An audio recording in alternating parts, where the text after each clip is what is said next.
Mister ویدبا کی بات ٹھیک ہی تھی. شاید نظم و ضبط قائم کرنے کا یہی راز تھا کہ شروع سے ہی سخت رویہ اختیار کیا جائے. انہیں پریپ کلاس کی پہلی انتہائی کڑی آزمائش یاد تھی. کوئی 50 سال سے زیادہ عرصہ پہلے ستمبر میں غروب آفتاب کا وقت. بڑا کمرہ انرجیٹک اور ان سویلائزڈ لڑکوں سے بھرا ہوا تھا جو اسے اپنا جائز شکار سمجھتے ہوئے اس پر اٹیک کرنے کو تیار تھے. چپس ان دنوں جوان تھے. رنگ تر و تازہ تھا. اونچے کالر والا لباس پہنا ہوا تھا اور دونوں اطراف کانوں کے ساتھ بڑی بڑی قلمیں تھیں. ان دنوں اس عجیب فیشن کی لوگ پیروی کرتے تھے.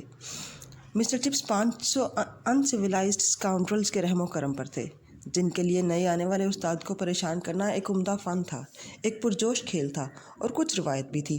مسٹر چپس کے لیے وہ انفرادی طور پر نفیس چھوٹے بیچارے بچے تھے، لیکن ایک ہجوم کی شکل میں وہ ترس کھانے والے نہیں تھے اور رحم کرنے والے نہیں تھے. اگر نیا آنے والا استاد پہلے ہی پریشان ہے تو بھی وہ اپنی روایت کو چھوڑنے والے نہیں تھے. انہیں ہر حال میں استاد کو ہراس کرنا تھا، استاد کو پریشان کرنا تھا. پھر اچانک جب مسٹر چپس نے ڈائس پر اپنی جگہ سنبھالی تو مکمل خاموشی چھا گئی.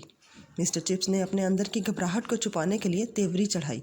اتنی خاموشی تھی کہ انہیں اپنے پیچھے لگے ہوئے بڑے کلاک کی ٹک ٹک بھی سنائی دے رہی تھی، اور اسی خاموشی کے عالم میں وہ سیاہی اور وارنش کی بو بھی سونگھ سکتے تھے. اتنی خاموشی تھی کہ شام کے وقت ڈوبتے ہوئے سورج کی انتہائی سرخ کرنیں ٹکڑوں کی شکل میں ٹوٹ ٹوٹ کر کھڑکی کے داغدار شیشوں سے اندر آتی ہوئی آبزرو کی جا سکتی تھی. اس مکمل خاموشی کو توڑنے کے لیے کسی نے ڈیسک کا ڈھکن گرا دیا. مسٹر چپس کے لیے ضروری تھا کہ ہر ایک کو حیران کر دیں تاکہ ڈسپلن قائم ہو سکے. انہیں یہ بھی ظاہر کرنا لازمی تھا کہ ان کے ساتھ کسی قسم کی کوئی بدتمیزی نہیں چلے گی. تم 5ویں قطار میں، تم جس کے سرخ بال ہیں، تمہارا نام کیا ہے؟ کولے سر. بہت خوب. کولے، آپ کو 100 لائنز لکھنے کے لیے دی جا رہی ہیں. اس کے بعد کوئی مشکل نہ ہوئی. وہ اپنا فرسٹ راؤنڈ جیت چکے تھے، اور سالوں بعد جب کولے لندن سے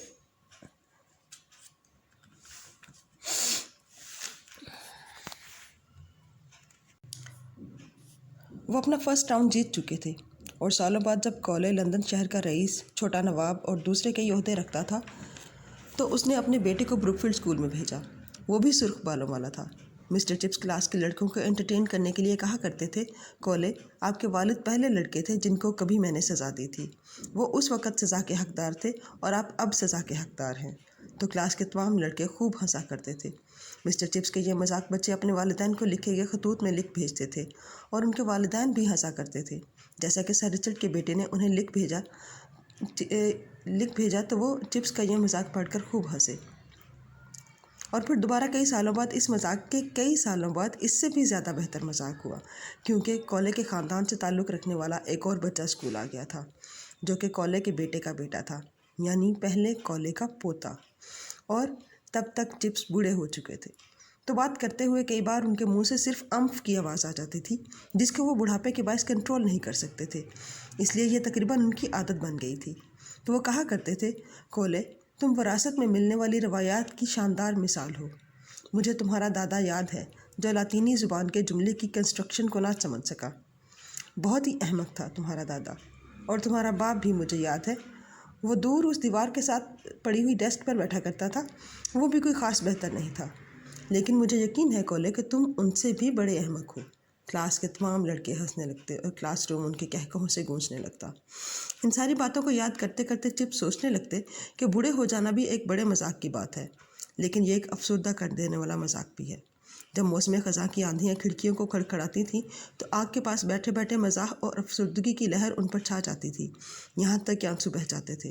اور جب مسز وکٹ چائے کا کپ لے کر آتی تھی تو وہ جان نہیں پاتی تھی کہ مسٹر چپس ہنستے رہے تھے یا روتے رہے تھے، اور خود چپس پر بھی یہ انکشاف نہیں ہوتا تھا.